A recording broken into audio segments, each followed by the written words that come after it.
Hai, Assalamualaikum warahmatullahi wabarakatuh. Apa khabar anak-anak? Harapnya semua berada dalam keadaan sehat walafiat. So, insyaAllah hari ini kita akan sambung sesi pembelajaran kita untuk subjek Tauhid bagi tahun 5, iaitu tajuk apa? Kita akan pergi rolling pada intro dululah. Okay, let's go.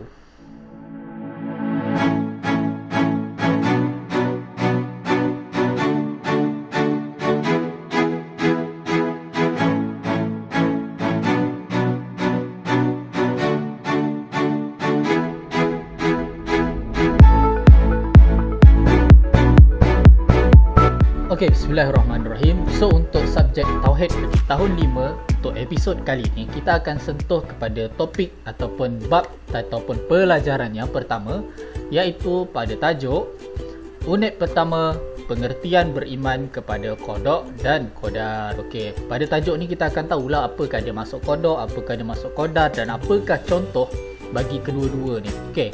So, anak-anak yang ada buku teks Diniyah Silibus JAIZ, boleh buka buku teks kamu pada muka surat 2. Okey, pada muka surat 2. Alright, let's go. So, kita nak tahu apakah dia maksud qada, apakah dia maksud qadar.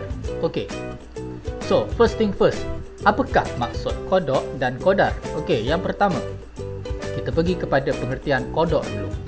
Okey, qada ialah pelaksanaan sesuatu perkara mengikut ketentuan Allah yang azali. Pelaksanaan sesuatu perkara mengikut ketentuan Allah yang azali. Okey. Maksudnya dekat sini perkara yang berlaku pada kita hari ni.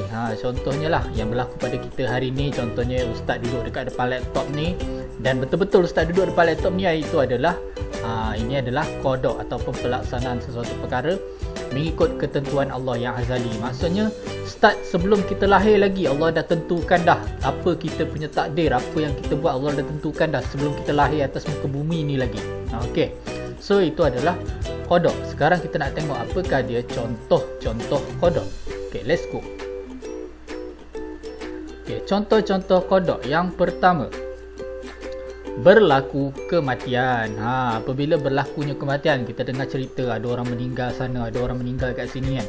Semuanya itu adalah qada daripada Allah. Allah dah tentukan kita ni, orang ni akan meninggal sekian-sekian. Orang ni akan meninggal pada hari bila, waktu bila, pukul berapa Allah dah tentukan dah.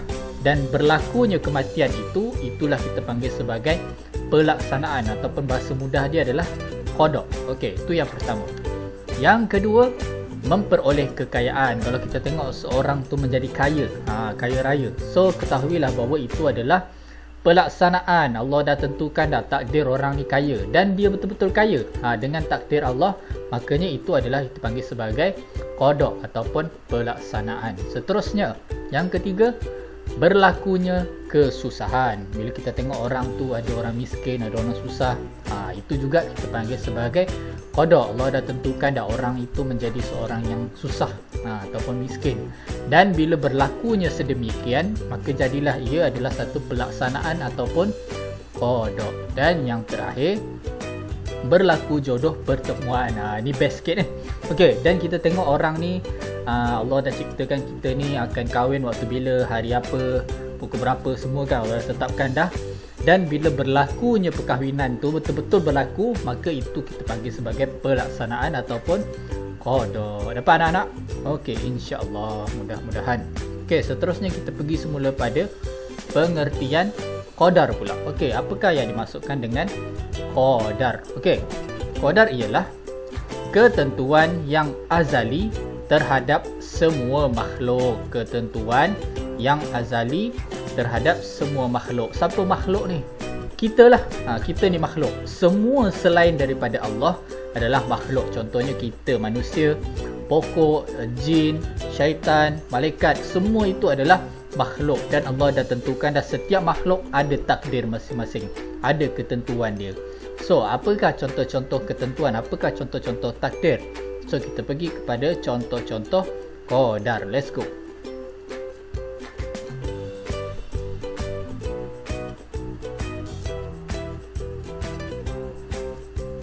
Okey, contoh-contoh qadar yang pertama, iaitu pesakit meninggal dunia kerana demam denggi berdarah. Pesakit kita tahu dah kita ni akan meninggal dunia, tapi tak tahu sebab apa kan. Kita tak tahu kita ni meninggal dunia sebab apa, kita tak tahu kita ni meninggal dunia pukul berapa, bila, di mana, entah bagaimana.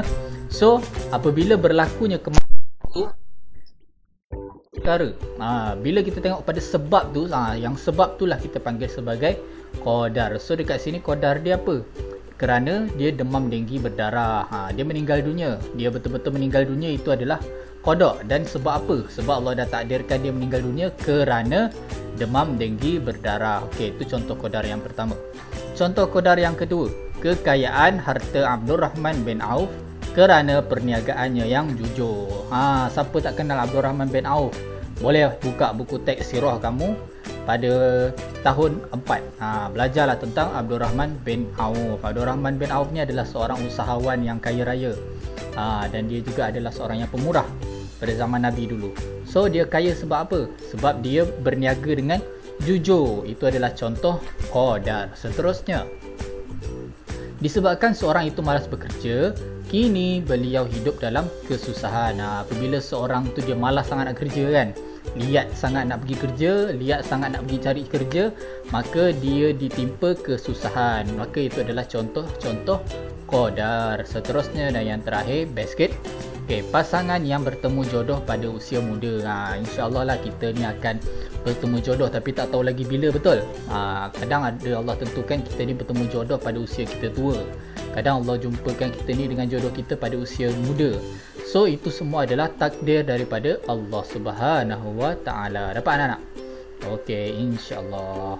Seterusnya kita patah balik kepada tajuk ataupun subtopik yang seterusnya, iaitu apakah hukum beriman kepada qada dan qadar. Agak-agak apa hukum dia anak-anak?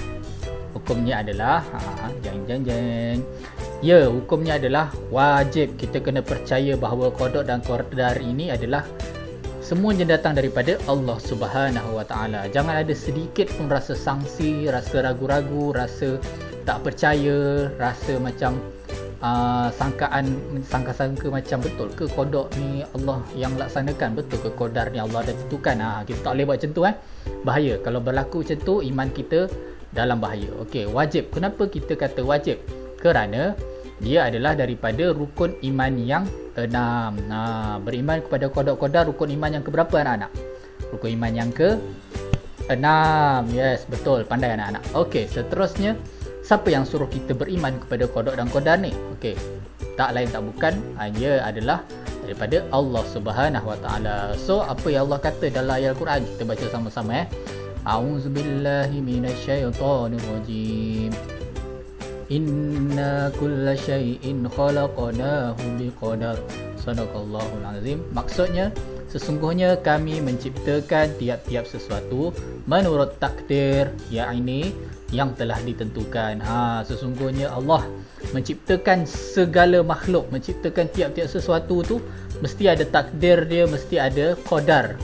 Kita semua ni ada takdir kita. Kita ni hidup, sebelum kita hidup kita tak tahu pun kita hidup waktu bila, kita mati waktu bila, kita kahwin waktu bila, kita dapat contohnya perayaan cemerlang, kita tak tahu kita dapat ke tak. Semua itu Allah dah tentukan. Jangan risaulah. Okey, so itu adalah berkenaan dengan dalil kenapa kita kena beriman kepada qada dan qadar. Okey, tahukah anda fun facts, fakta menarik. So apa yang benda kita nak kena tahu pada hari ini? Okey, so Allah memerintahkan kita agar kita ni agar meminta pertolongan kepadanya. Hanya kepada Allah saja kita minta tolong. Tak boleh minta tolong pada syaitan, jin ataupun benda-benda ghaib yang lain lah. Dengan cara macam mana? Dengan cara kita bersabar dan menunaikan solat. Sebab apa? Allah dah berfirman dalam ayat Al-Quran. Allah kata, wasta'inu bis-sabri was-salat. Mintalah kamu pertolongan kepada aku dengan cara sabar dan solat. Gitu. Wallahu alam bis-shawab. Okey, so itu saja untuk kita punya topik pembelajaran untuk hari ini bagi subjek Tauhid untuk tahun 5. Okey anak-anak, so cukup untuk sekadar ini saja untuk episod dan sesi pembelajaran kita untuk hari ini. Dan anak-anak jika suka dengan video ini, silalah untuk tekan like. Like lah ramai-ramai, kita kumpulkan sebanyak 50 like saja terlebih dahulu. Dan kalau anak-anak suka dengan video ini dan untuk share, nak berkongsi ilmu kepada orang lain juga, tekanlah button share yang ada kat bawah tu, kongsikan kepada orang lain. Dan jangan lupa untuk tekan button subscribe. Tekan button subscribe yang warna merah tu biar sampai jadi warna kelabu. Dan jangan lupa untuk tekan sekali notification bell yang ada dekat sebelah butang subscribe tu, supaya anak-anak tahu yang Ustaz Zul ada buat video-video baru yang akan masuk dalam channel Muhammad Zulfaqar. So anak-anak, jaga kesihatan elok-elok dan jaga diri baik-baik. Stay safe, stay at home. Kita jumpa lagi pada video yang seterusnya. Sekian, terima kasih. Assalamualaikum warahmatullahi wabarakatuh. Ciao.